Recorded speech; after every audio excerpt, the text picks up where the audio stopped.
Friends, by using some mathematical formula and calculations మనకు ఈ రోజుకి క్రియేట్ అయిన లెవెల్స్ నిఫ్టీలో వచ్చేసరికి రెసిస్టెన్స్ వచ్చేసరికి 24,400 ఏదైతే ఉందో, సో ఇది మనకు రెసిస్టెన్స్గా ఈరోజు ఉంటుంది ఫ్రెండ్స్. ఓకేనా? అండ్ మనకు సపోర్ట్ వచ్చేసరికి 23,995 ఉంది. ఓకే, సో మనము 24,000 అనుకోవచ్చు అనమాట అరౌండ్. సో 24,000 వచ్చేసరికి మనకు సపోర్ట్ అవుతుంది అండ్ మనకు 24,400 వచ్చేసరికి మనకు రెసిస్టెన్స్ అవుతుంది. పివోట్ పాయింట్ వచ్చి 24,200 ఏదైతే ఉందో ఇదైతే పివోట్ పాయింట్. ఓకేనా? సో ఈ జోన్ వచ్చేసరికి no trading or trend deciding zone friends.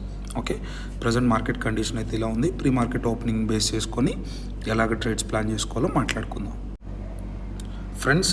మనకైతే మార్కెట్ ప్రీ మార్కెట్ ఓపెనింగ్ చూస్తే మనకు సపోర్ట్స్ ఉన్నాయి కదా, మనకు మ్యాథమెటికల్ క్యాలిక్యులేషన్ ద్వారా వచ్చిన సపోర్ట్స్. ఈ సపోర్ట్స్ దగ్గర అయితే ప్రీ మార్కెట్ ఓపెనింగ్ అనేది జరుగుతుందన్నమాట. ఓకే, సో ఈ సపోర్ట్స్ దగ్గర మార్కెట్ ఓపెన్ అవ్వనప్పుడు రెండు ఛాన్సెస్ ఉంటాయన్నమాట. ఒక ఛాన్స్ ఏంటి అంటే ఇక్కడ మార్కెట్ కానీ సపోర్ట్ తీసుకుంటే మనకు వెరీ గుడ్ సీ ట్రేడ్ వస్తుంది ఫ్రెండ్స్. ఓకేనా? సో ఇది ఒక పాసిబిలిటీ అనమాట. అండ్ మనకు ఈ సపోర్ట్స్ కూడా కానీ బ్రేక్ అయిపోతూ ఉంటే మార్కెట్ దీని కింద బేరిష్ అండ్ ట్రెండీగా ఉండడానికి పాసిబిలిటీస్ ఉన్నాయన్నమాట. ఓకేనా?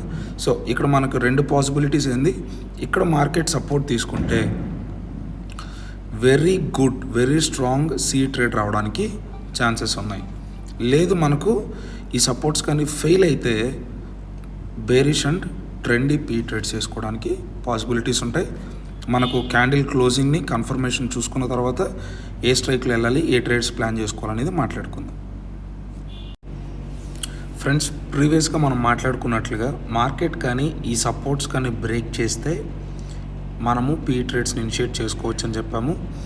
లేదు ఇక్కడ సపోర్ట్ తీసుకొని మార్కెట్ అప్ సైడ్కి వెళ్తే మనం సీ ట్రేడ్స్ ఇనిషియేట్ చేసుకోవచ్చు అని మనం ఇందాక చెప్పినట్లుగా మార్కెట్ అనేది ఎప్పుడైతే ఈ ఫస్ట్ 5 minutes క్యాండిల్ స్ట్రాంగ్గా బ్రేక్ డౌన్ అయ్యి క్యాండిల్ క్లోజింగ్ ఇచ్చిందో, సో నెక్స్ట్ క్యాండిల్ ఏదైతే ఉందో ఇక్కడ మనం ఎంట్రీ తీసుకోవచ్చు. ఓకే, అదే మనం చూస్తున్నాం నిఫ్టీలో 23,950 పుట్లో మనం చూస్తే సో మనకు కరెక్ట్గా ఈ 188s, సో ఎప్పుడైతే ఇది బ్రేక్ అవుతుందో ఇది తీసుకుంటే 225s వచ్చేసరికి మనకు టార్గెట్ అవుతుంది ఫ్రెండ్స్. ఓకే, సో ఇలాగ సింపుల్గా ఒక్క ట్రేడ్ ఒక్క రోజుకి మనం చేసుకున్నట్లయితే వి విల్ బీ గుడ్ అనమాట. ఓకేనా? సో ఇలాంటి పర్ఫెక్ట్గా నేర్చుకోవాలి. ఓకే, డైలీ ఒక ట్రేడ్ చేసినా మంచి ట్రేడ్ చేసుకోవాలి. ఓకే, సో నేర్చుకోవాలనే ఎవరికైనా ఇంటెన్షన్ ఉంటే కింద ఉన్న నెంబర్కి రీచ్ అవుట్ అవ్వండి. ఓకేనా? Thank you friends.